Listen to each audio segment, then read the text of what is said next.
Assalamualaikum warahmatullahi wabarakatuh. Alhamdulillah. Alhamdulillahilladzi ja'ala syahr ramadana siyaman lil mu'minin.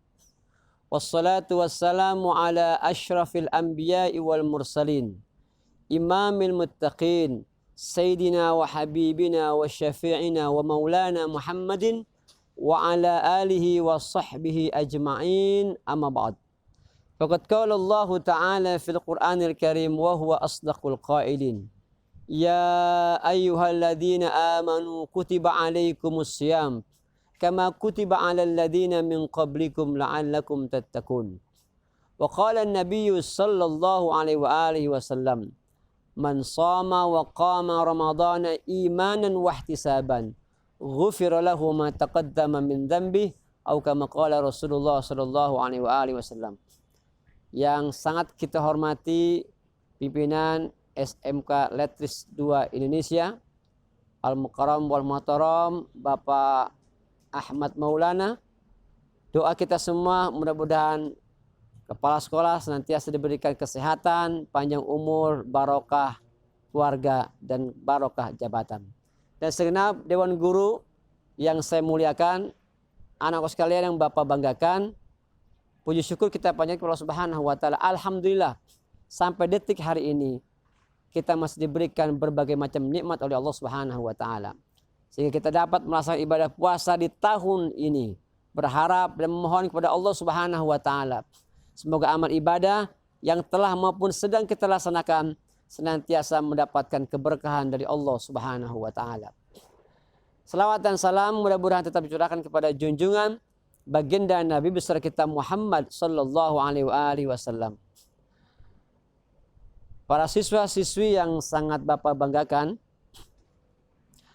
pada kesempatan yang berbahagia ini saya akan sampaikan tema Ramadan Syahrut Tarbiyah. Ramadan bulan pendidikan. Untuk apa kita dididik? Agar ibadah kita lebih baik. Untuk apa kita dididik? Agar iman kita menjadi lebih baik. Untuk apa kita didik? Biar kualitas hidup kita berubah dan menjadi baik. Sehingga dalam hidup ini kita perlu pendidikan agar kita memiliki bekal hidup yang berkualitas dari tahun-tahun sebelumnya. Ramadan datang kepada kita khusus untuk umat baginda Rasul. Karena Ramadan hanya Allah berikan kepada umat baginda Rasul yang Allah tidak berikan kepada umat-umat selain baginda Rasul. Apa sebabnya? Sebab pertama, karena umurnya umat Nabi Muhammad relatif singkat. Relatif pendek dibandingkan umat-umat sebelum Nabi Muhammad. Ada yang 200 tahun, 300, 500, bahkan 900. Ada seorang Nabi yang umurnya paling panjang. Nabi Nuh alaihissalam. Umurnya 950 tahun. Bayangkan oleh siswa-siswi, umurnya 950 tahun. Sampai malaikat Ijrail penyambut nyawa, kalau bahasa kita udah gak sabaran. Nungguin SK. Kapan ini Nabi Nuh dicabut ruhnya sama saya. Sampai malaikat Ijrail berkata kepada Nabi Nuh, Ya atwalal anbiya'i umra. Wahai Nabi yang paling panjang umurnya, kaifa wajadtal haya. Apa yang kau rasakan? Dikasih umur 950 tahun. Maka Nabi Nuh menjawab, wajadtu hayati kaddar. Lahu babani dakhaltu min bainihima wa kharajtu minal akhir. Kata Nabi Nuh, saya dikasih umur 900 tahun seperti punya satu rumah. Rumah itu punya 2 pintu. Saya masuk di pintu pertama dan saya keluar dari pintu yang lain. Pertanyaannya, andai kata orang punya pintu 2, pintu depan sama pintu belakang, saya yakin masuk ke pintu depan, keluar pintu belakang tidak akan pernah lama. Tidak akan pernah 5 menit. Palingnya semenit 2 menit. Saya punya rumah 110 meter. Ya, masuk pintu depan sampai dapur jalan nggak nyampe semenit. Itu Nabi Nuh yang 950 tahun Allah berikan umur begitu singkat.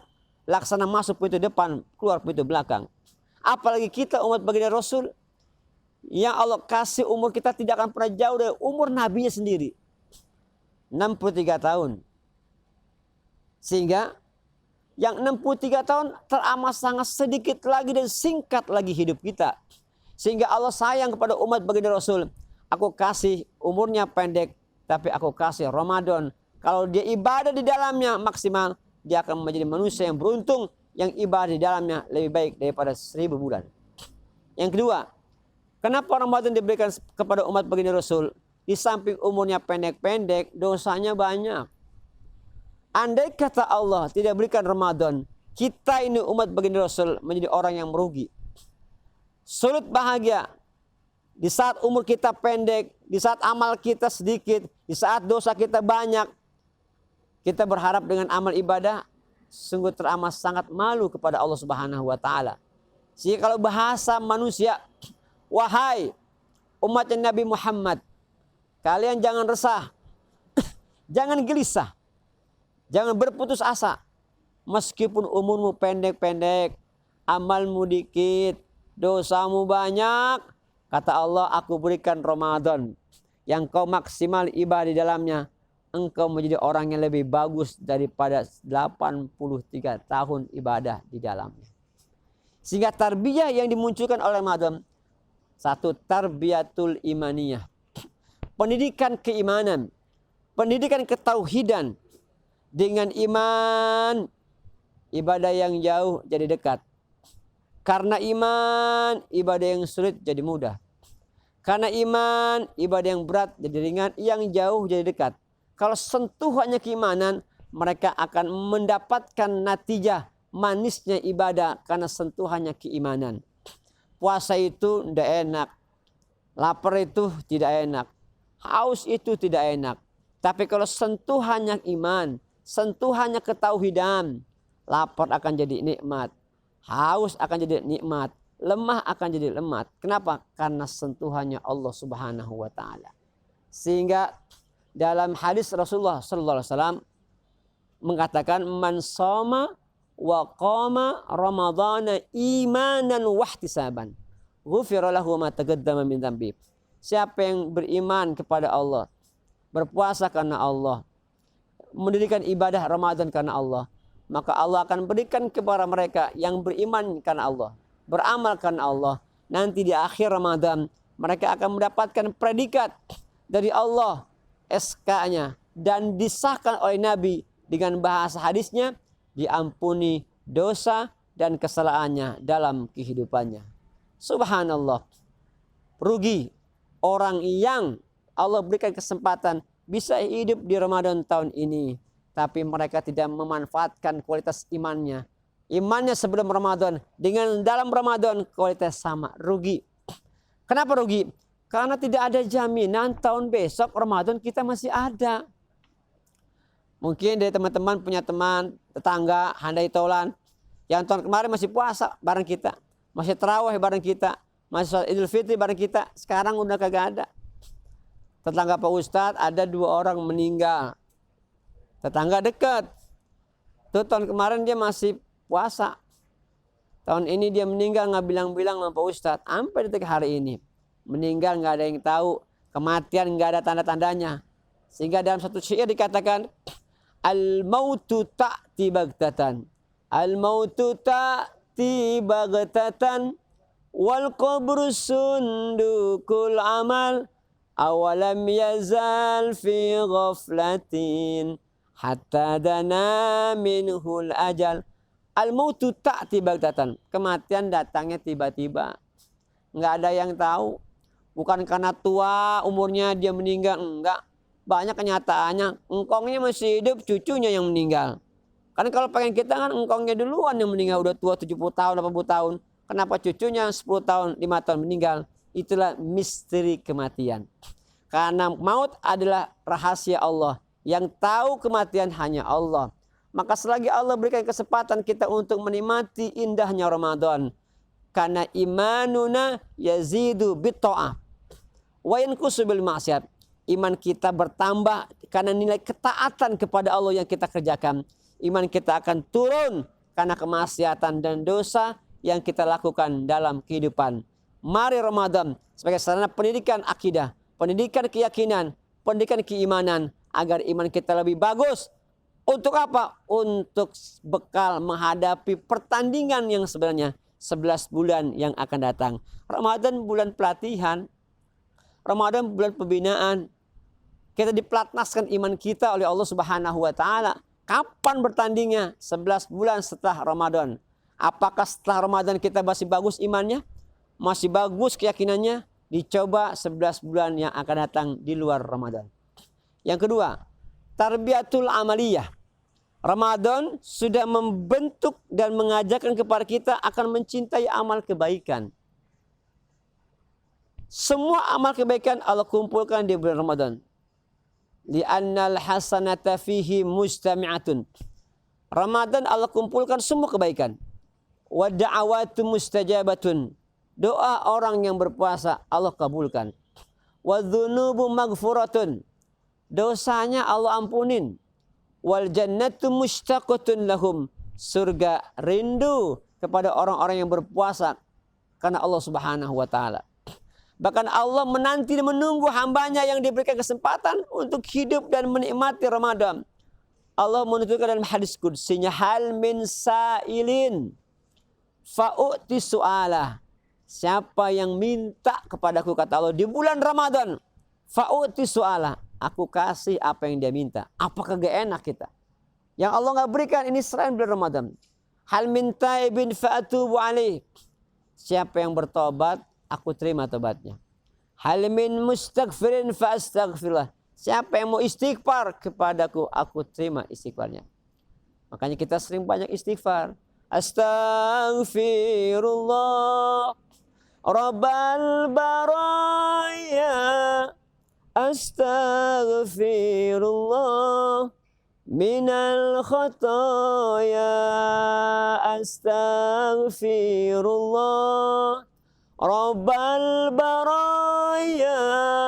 Astaghfirullah minal khataya. Ibadah di luar Ramadan, amal dalam Ramadan, kualitasnya, pahalanya beda. Apalagi sekarang bulan Ramadan, akhir 10 akhir Ramadan, turunnya Al-Quran. Ya kan? Bacaan yang paling utama dari umat baginda Rasul qiraatul Quran. Karena Rasul yang bersabda, ya afdalu ibadati ummati qiraatul Quran. Ibadah yang paling utama, kata Rasul, dari umatku baca Quran. Dia jangan kata bacanya, dengerin orang baca Quran aja dengan khusyuk dapat pahala. Apalagi dia membaca. Satu huruf Allah berikan balasan 10 kebajikan. Di luar Ramadan, di dalam Ramadan Allah lipat gandakan lebih banyak dari 10 nilai kali balasan yang Allah berikan kepada orang yang membaca satu huruf saja. Quran kita baca. Jangan sampai ibadah sebelum Ramadan sama Ramadan sama aja, rugi. Sebelum Ramadan pelit, medit, koret, buntut kasiran, meregehese. Ramadan pelit juga, rugi. Sebelum Ramadan jarang baca Quran, di Ramadan jarang juga baca Quran, rugi. Kenapa? Karena ini orang tidak mengambil kesempatan yang terindah, yang termulia, yang terpilih yang Allah berikan kepada umatnya baginda Rasul, yaitu kemuliaan bulan suci Ramadan.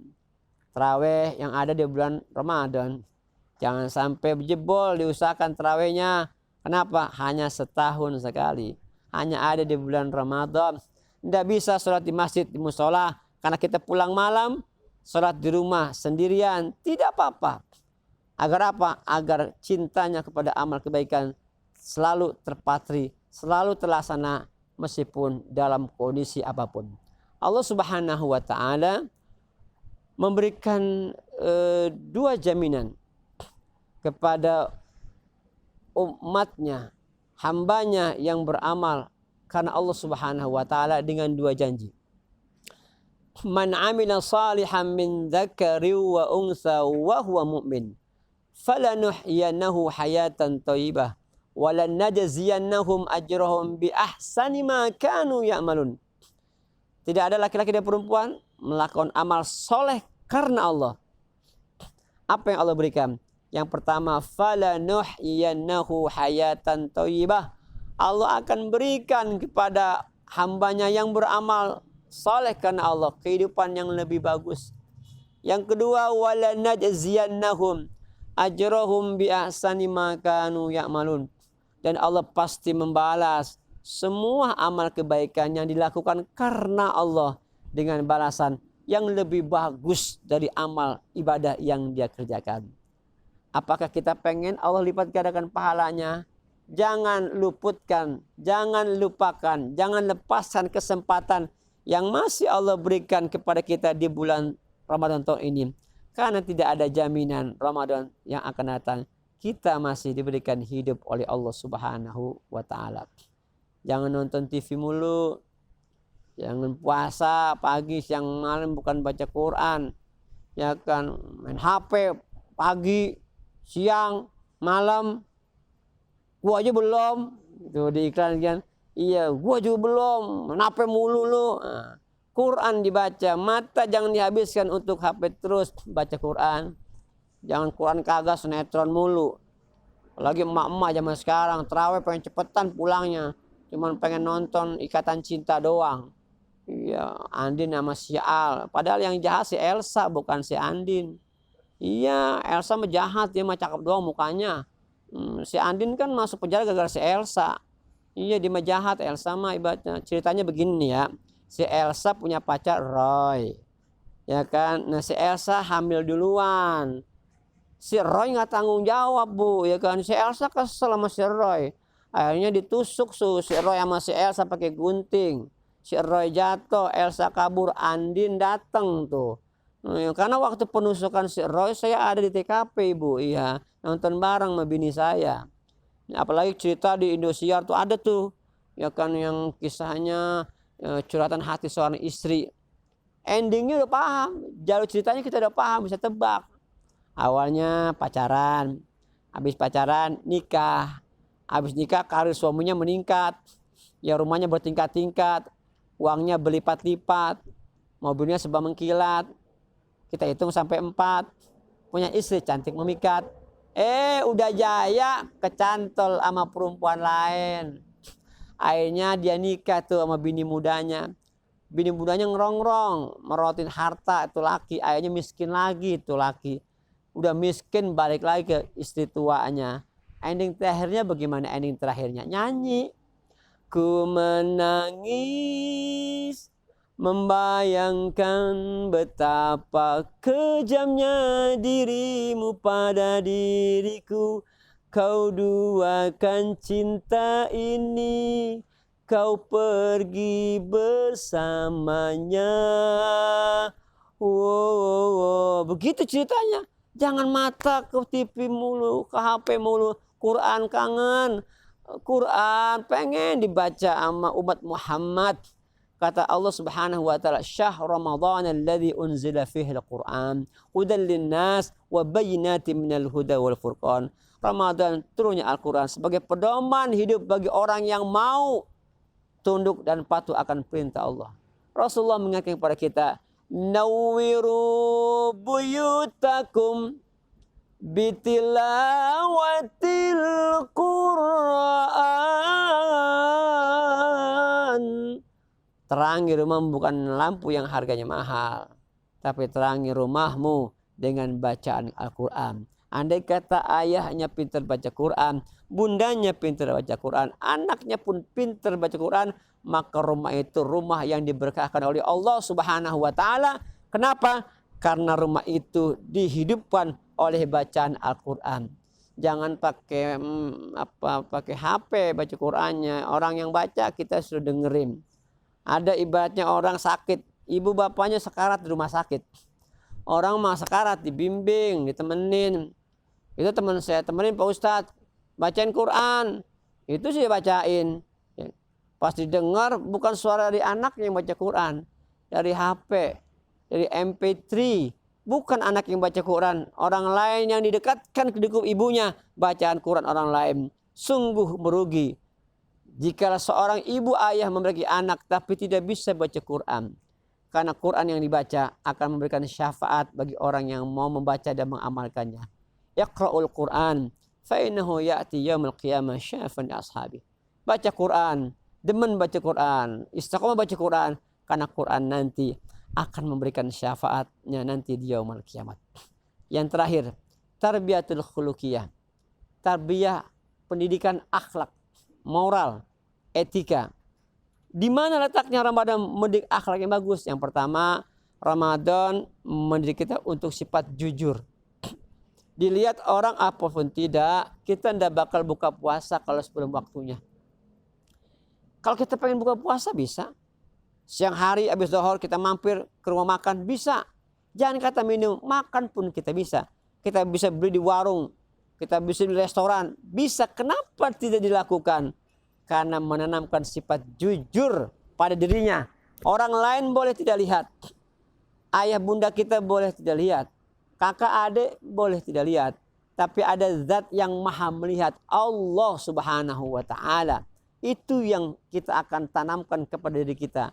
Anak-anak kita, adik-adik yang masih di bawah umur, yang belum wajib puasa, ajarkan mereka tarbiyah puasa. Biar dia merasakan lapar itu nggak enak, haus itu nggak enak, lelah itu nggak enak. Tapi dengan tarbiyah, dididik sejak dini, dia ditanamkan makna takut kepada Allah, makna mau tunduk akan perintah Allah. Biarin sampai zuhur, biarin sampai jam 10, enggak apa-apa, karena dia belum wajib. Dulu anak Pak Ustadz, umur 6 tahun udah diajarin puasa. Kalau anak Pak Ustadz bangun jam 4, Pak Ustadz suruh sahur. Bangun jam 5, Pak Ustadz suruh sahur. Bangun jam 6 pagi, suruh sahur. Bangun jam 7 pagi, Pak Ustadz suruh sahur. Boleh gak anak Pak Ustadz 6 tahun sahur jam 7 pagi? Boleh? Ya boleh lah, anak-anak Pak Ustadz, ya kan, masa kagak boleh? Kenapa tidak boleh? Boleh, karena itu belum wajib. Jujur berat, jadi orang jujur berat. Karena sekali berbohong, dia akan berbuat bohong yang kedua kali. Karena ada pengawasan Allah di sana. Jujur akan hubungannya, ada pengawasan Allah. Ada cerita santri dikasih sama kiainya 4 burung dari 4 santri yang berbeda. Dikasih 1 burung, dikasih pisau. Perintah gurunya apa? Wahai santri, potong di burung. Terserah kamu potong di mana-mana aja. Tidak apa-apa. Syaratnya jangan sampai ada yang lihat ya. Terserah di mana aja. Siap guru. Yang A di gunung. Yang B di hutan. Yang C di goa. Yang D nggak dipotong. Singkat cerita, sampai di rumah kiai nanya, santri, kamu dipotong di mana? Di gunung, kiai. Nggak ada yang lihat. Beres, bagus. Yang kedua di mana? Di hutan, kiai. Nggak ada yang lihat. Nggak ada yang lihat, kiai. Orang hutannya nggak ada siapa-siapa, cuma saya doang. Bagus. Yang ketiga di goa, kiai. Di hutan masih kelihatan kali. Di mana lagi? Di gunung masih kelihatan. Di goa sama kiai nggak ada yang lihat. Udah goanya gelap. Ya kan nggak ada yang lihat lah kiai pokoknya. Bagus kamu. Yang D. Kenapa kamu nggak potong nih burung? Nggak sanggup. Bukan nggak sanggup, kiai. Motong mah saya jagonya. Lah itu ngapa nggak dipotong? Perintah yang kedua, kiai, jangan sampai ada yang melihat. Itu yang saya tidak sanggup, kiai. Orang lain boleh tidak lihat, burung boleh tidak lihat, ya kan, tanaman boleh tidak menyaksikan, tapi ada Allah, kiai, yang melihat saya. Makanya saya tidak sanggup melakukan pemotongan ini, karena pesan yang kedua saya tidak sanggup melakukannya. Yang kedua, pendidikan apa? Pendidikan kesabaran. Karena orang akan dimuliakan oleh Allah karena tingkat kesabaran luar biasa. Ulul azmi, ya semua rasul, tapi tingkat kesabarannya berbeda-beda. Kalau belum waktunya buka, jangan buka. Lapar memang lapar, itu jadi indah. Haus, iya haus, itu jadi mulia. Jika dulu saya masih kecil, dulu agak bandel-bandel kecil. Kata ibu saya, Sarip, besok puasa nak, masih 6 tahun 7 tahun ya. Ya Mi, saya sahur nih. Dulu pemahaman kita makan sahur biar banyak, sepiring nambah lagi biar puasanya kuat kan. Padahal nggak begitu. Yang membuat kita kuat puasa kan niat yang kuat. Besok saya sekolah, pulang sekolah jalan kaki 11:30. Karena pesan orang tua apa? Jangan berbuka puasa sebelum dengar azan. Pulang 11:30 udah capek saya, udah lemes, udah letih. Buka baju saya tengkurap di ubin. Waduh dinginnya tuh ubin ya kan, kita udah kepanasan. Enggak lama saya tengkurap ya kan, setengah jam kemudian saya dengar azan zuhur. Allahu Akbar, Allahu Akbar. Saya ingat pesan orang tua saya. Syarif, jangan kau buka puasa sebelum kau dengar adzan. Ketika saya dengar adzan zuhur, saya langsung minum. Saya langsung makan. Ibu saya negor, Syarif, kenapa kamu buka puasa? Kan perintah Umi kalau dengar adzan saya buka puasa. Bukan adzan zuhur, Syarif, adzan maghrib. Akhirnya saya puasa saat itu makannya 3 kali. Zuhur adzan, makan. Asar adzan, makan. Maghrib adzan, makan. Itulah pengalaman pribadi, jangan diturutin. Yang terakhir, tarbiyah apa? Kedisiplinan. Kita umat Islam kadang-kadang banyak membuang waktu. Karena waktu yang berlalu tidak akan pernah kembali. Banyak Quran menegur kita dengan bahasa wal asr. Demi masa innal insana lafi khusr. Sesungguhnya manusia dalam keadaan rugi. Kenapa rugi? Karena dia tidak memanfaatkan waktu. Masa muda yang telah berlalu tidak akan bisa kembali. Artinya apa? Orang ingin sukses jangan menyanyikan waktu. Karena waktu yang dia sia-siakan tidak akan pernah kembali lagi. Dan tidak akan membuat mereka menjadi beruntung. Karena hal itu adalah hal yang mustahil yang diharapkan dalam kehidupan. Dan terakhir, berpesan kepada seluruh siswa-siswi yang menyaksikan tayangan ini. Pak Ustaz berpesan, jaga iman kalian. Hiasi dengan amal kebaikan. Hiasi dengan ilmu pengetahuan. Dan bungkus semua amal dan ilmu dengan akhlak dan budi pekerti yang baik dalam kehidupan. Karena akhlak, adab di atas ilmu dan amal. Al-adabu fawqal ilmi wal amal. Adab itu di atas ilmu dan amal. Kan? Adab, ilmu, amal. Orang ilmunya ada, adabnya nggak bagus, jelek. Amalnya ada, adabnya jelek, jadi jelek. Adab di atas segalanya. Contoh, seorang laki-laki sholat pakai sarung ya, pakai sarung. Buntelan sarungnya di atas pusar, di bawah dada. Tapi sayang sholatnya tidak pakai baju. Dia sholat maghrib 3 rakaat. Sholatnya sah tidak? Sah, bagus. Yang lain tidak sah. Yang sah apa alasannya? Udah nutup aurat Pak Ustadz. Benar. Cuman ditanya sah nggak sholatnya? Dalam kondisi seperti itu tidak pakai baju? Jawaban Pak Ustadz tidak sah. Kenapa dia tidak sah? Karena udah nutup aurat Pak Ustadz. Iya, karena dia belum wudu. Kalau belum wudu nggak sah. Meskipun dia pakai baju, sholatnya ndak pakai wudu, ndak sah. Maka adab di atas segala-galanya. Semoga amal ibadah yang telah kita kerjakan maupun yang sedang kita laksanakan semuanya mendapatkan keridhaan dari Allah Subhanahu wa taala. Mudah-mudahan Pak Ustadz berdoa semoga kalian yang sekolah di sekolah yang mulia ini dewasanya menjadi anak yang sukses, barokah hidupnya, bakti terhadap kedua orang tuanya, dan hormat dan takzim dengan guru-gurunya. Jalan-jalan ke Cikini, jangan lupa beli rambutan. Tausiah saya sampai di sini, kita akan berjumpa di lain kesempatan. Pergi ke pasar beli sepeda, bayarnya ngantri sekali. Kalau ada omongan saya yang salah, jangan simpan di dalam hati. Terima kasih. Mohon maaf lahir batin. Assalamualaikum warahmatullahi wabarakatuh.